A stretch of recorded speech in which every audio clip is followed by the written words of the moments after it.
ശത്രുഭീതി നീക്കി എന്നെ മാത്രതോറും കാത്തിടുന്ന ശത്രുഭീതി നീക്കി എന്നെ മാത്രതോറും കാത്തിടുന്നു നീതിയിൻ പാതകളിൽ നിത്യവും നടത്തിടുന്നു നീതിയിൻ പാതകളിൽ നിത്യവും നടത്തിടുന്നു ഉയർത്തിയിടും ഞാൻ എൻ്റെ കണ്ണുകൾ തുണയാരുളും വൻകിരിയിൽ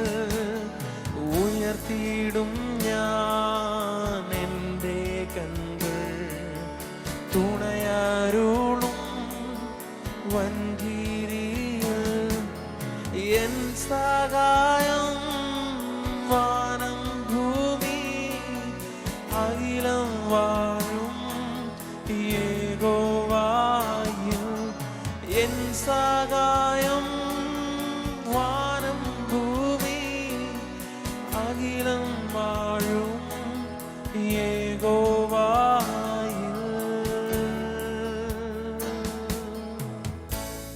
വോയിസ് ഓഫ് ലവിൽ ഇന്ന് കർത്താവ് നമുക്ക് നൽകുന്ന പ്രധാനമായ സന്ദേശം മത്തായി 10:25 ശ്രദ്ധിച്ചോട്ടെ. ഗുരുവിനെ പോലെ ആകുന്നത് ശിഷ്യനും മതി, യജമാനെ പോലെ ആകുന്നത് ദാസനും മതി. അവർ വീട്ടുടയവനെ ബേത്സബൂൾ എന്ന് വിളിച്ചുവെങ്കിൽ വീട്ടുകാരെ എത്ര അധികം. ഇവിടെ ഒരു വചനം പറയാണ്, ഗുരുവിനെ പോലെ ആകുന്നത് ശിഷ്യന് മതി. പല കാര്യങ്ങൾ അവിടെ പറയുന്നുണ്ട്. യേശുവിനെ പല നിന്ദങ്ങളിലൂടെ കടന്നുപോയെങ്കിൽ അതുപോലെയൊക്കെ ചിലപ്പോൾ നമ്മൾക്കും വരാം, ചിലപ്പോഴല്ല വരാം. അതുകൊണ്ട് നമുക്ക് വരുന്ന എല്ലാ പ്രശ്നങ്ങളുടെ മുൻപിൽ ഒരുവൻ നടന്നിട്ടുണ്ട്. എല്ലാ പ്രശ്നങ്ങളെയും യേശു അഭിമുഖീകരിച്ചതാണ്. പക്ഷെ ഇവിടെ ഒരു വാക്കാണ് നിങ്ങൾക്ക് തരുന്നത്, ഗുരുവിനെ പോലെ ആകുന്നത് ശിഷ്യന് മതി. നമ്മുടെ ഏറ്റവും വലിയ ലക്ഷ്യം യേശുവിനെ പോലെ ആകുന്നതാണ്. ആമേൻ. നമ്മൾ ഓരോ കാര്യത്തിലൂടെയും കടന്നു പോകുമ്പോൾ നാം അവനുമായിട്ട് ഏകീഭവിക്കുക. സ്തോത്രം. കർത്താവ് നമ്മളോട് പറഞ്ഞിരിക്കുന്ന ഏറ്റവും വലിയ ദൗത്യം നിങ്ങൾ ശിഷ്യരാകണമെന്നാണ്. ഒരു ശിഷ്യന്റെ ഏറ്റവും വലിയ പ്രത്യേകത തന്നെത്താൻ ത്യജിക്കുക. യേശു ഈ ഭൂമിയിൽ വന്നപ്പോൾ തന്നെത്താൻ ത്യജിച്ചാണ് വന്നത്. ഒരു ശിഷ്യന്റെ ഏറ്റവും വലിയ പ്രത്യേകത എല്ലാറ്റിനേക്കാൾ അധികം യേശുവിനെ സ്നേഹിക്കുകയാണ്. യേശു എല്ലാറ്റിനേക്കാൾ അധികം പിതാവിനെയും നമ്മെ സ്നേഹിച്ചാണ് വന്നത്. ഒരു ശിഷ്യന്റെ ഏറ്റവും വലിയ പ്രത്യേകത ദൈവത്തിന്റെ വചനം അനുസരിക്കുന്നതാണ്. ഒരു ശിഷ്യന്റെ ഏറ്റവും വലിയ പ്രത്യേകത ഫലം കായ്ക്കുന്നതാണ്. ആമേൻ. ഒരു ശിഷ്യന്റെ ഏറ്റവും വലിയ പ്രത്യേകത എന്ന് പറഞ്ഞാൽ ദൈവത്തിന്റെ ജീവൻ അവനിൽ വസിക്കുക എന്നുള്ളതാണ്. ഒരു ശിഷ്യന്റെ ഏറ്റവും വലിയ ലക്ഷ്യം എന്ന് പറയുന്നത് യേശു എങ്ങനെയോ ഗുരു എങ്ങനെയോ അതുപോലെ ആകുക. ദൈവം നമ്മളെ വിളിച്ചിരിക്കുന്നത് ഒരു വിശ്വാസിയാകാനല്ല, ശിഷ്യനാകാനാണ്. നിങ്ങൾ ഭൂമിയിൽ എല്ലായിടം ചെന്ന് സകല ജാതികളെയും ശിഷ്യരാക്കാനാണ്. ജാതികൾ ശിഷ്യരാകുകയാണ്, വിശ്വാസികൾ ശിഷ്യരാകുകയാണ്. ഞാൻ നിങ്ങളെ ഓർപ്പിക്കുന്നു, ആ ശിഷ്യനാണെങ്കിൽ ആ ശിഷ്യന്റെ ഏറ്റവും വലിയ പ്രത്യേകത ഗുരുവിനെ പോലെ ആവുകയാണ്. നിങ്ങളൊരു വിശ്വാസി എന്ന തലത്തിൽ നിൽക്കരുത് കേട്ടോ. ശിഷ്യത്വത്തിലേക്ക് വരണേ. യേശുവിനെ അതേ ചുവടുകളെ അനുഗമിക്കുന്ന ഒരു വ്യക്തിയായി തീരാൻ ദൈവം നിങ്ങളെ വിളിച്ചിരിക്കുക. അതിന് കുറച്ച് വില കൊടുക്കേണ്ടി വരും, പക്ഷേ അത് ആനന്ദമായിരിക്കും. സ്തോത്രം.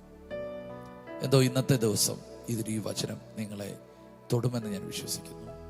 നിങ്ങളുടെ ഏറ്റവും വലിയ ലക്ഷ്യം വലിയ പണക്കാരനാകുകയോ വലിയ ബിസിനസ്സുകാരനാകുകയോ വലിയ ഉന്നത പൊസിഷനിൽ എത്തുകയോ ഒന്നും ആയിരിക്കരുത്. അതൊക്കെ ദൈവം ധാരാളമായി നിങ്ങൾക്ക് തരട്ടെ. നല്ല വീടും നല്ല ജോലിയും നല്ല ബിസിനസ്സും നല്ല മാന്യതയും യേശുവിൻ്റെ നാമത്തിൽ നിങ്ങൾക്കുണ്ടാകട്ടെ. എന്നാൽ അത് മാത്രമായി നിങ്ങളുടെ ലക്ഷ്യം നിർത്തരുത് കേട്ടോ. ഏറ്റവും വലിയ ലക്ഷ്യം എൻ്റെ ലൈഫ്, എൻ്റെ ജീവിതം, എൻ്റെ ശുശ്രൂഷ, എൻ്റെ ഭാവി യേശുവിനെ പോലെ ആയിരിക്കണം. പിതാവിനെ ഏറ്റവും അധികം പ്രസാദിപ്പിച്ച ഏകജാതനായ പുത്രനെ പോലെ ആയി യേശുവിനെ പോലെ ആകാൻ നിങ്ങളെ വിട്ടുകൊടുക്കണം. കർത്താവ് അതിനെ നിങ്ങളെ സഹായിക്കും കേട്ടോ. ഈ ഒരു ലക്ഷ്യം നിങ്ങളുടെ അകത്ത് കയറണം. പണവും ലോകവും വലിയ വീടുമൊക്കെ നമ്മുടെ ലക്ഷ്യമാകരുത്. അങ്ങനെയാണെങ്കിൽ നമുക്കത് ലഭിച്ചു കഴിയുമ്പോൾ നമ്മൾ പിന്മാറിപ്പോകാൻ സാധ്യതയുണ്ട്. നിങ്ങൾ പിന്മാറ്റക്കാരാകരുത്. നിങ്ങളുടെ ലക്ഷ്യം എപ്പോഴും ഈ ലോകത്തിലുള്ളതൊന്നും ആകരുത്, യേശുവിനെ പോലെ ആകുന്നതാകണം. അതെ, കർത്താവ് നിങ്ങൾ ഒത്തിരി സ്നേഹിക്കുന്നുകൊണ്ടാണ് ഇങ്ങനെയുള്ള വചനം നിങ്ങൾക്ക് തരുന്നത് കേട്ടോ. നിങ്ങളുടെ ആവശ്യങ്ങളെല്ലാം മറ്റാരെക്കാളും അധികമായി അറിയുന്ന കർത്താവ് അത് പരിഹരിക്കുകയും ചെയ്യും. ഒന്നിനും കുറവുണ്ടാകത്തില്ല. കുടുംബം, മക്കൾ എല്ലാം സുരക്ഷിതമായിരിക്കും. പക്ഷേ മറക്കരുത്, യേശുവിനെ പോലെ ആകാൻ ദൈവം നിങ്ങളെ വിളിച്ച ഒരു പ്രഥമ ശിഷ്യനാണ് നിങ്ങൾ. കർത്താവ് നിങ്ങളെ അനുഗ്രഹിക്കട്ടെ. നമുക്ക് പ്രാർത്ഥിക്കാം. യേശുവേ, ഇന്ന് ഞങ്ങൾക്ക് കേൾപ്പിച്ച നല്ല വചനത്തിനായി നന്ദി പറയുന്നു. പരിശുദ്ധാത്മാവേ, അങ്ങ് ഞങ്ങളെ ശിഷ്യരാകാൻ വിളിച്ചിരിക്കുന്നതിന് സ്തോത്രം ചെയ്യുന്നു. ഈ വചനം കേൾക്കുന്ന ഈ വ്യക്തിയും കുടുംബത്തെയും ഞങ്ങൾ അനുഗ്രഹിക്കും.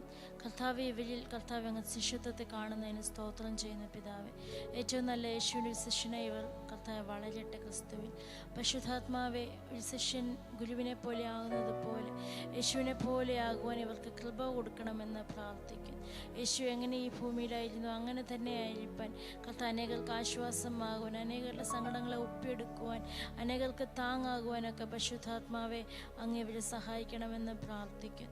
കർത്താവെ, അങ്ങനെ ചെയ്യുന്നതിന് നന്ദി പറയുന്നു, യേശുവിൻ്റെ നാമത്തിൽ തന്നെ. ആമേൻ. ആമേൻ.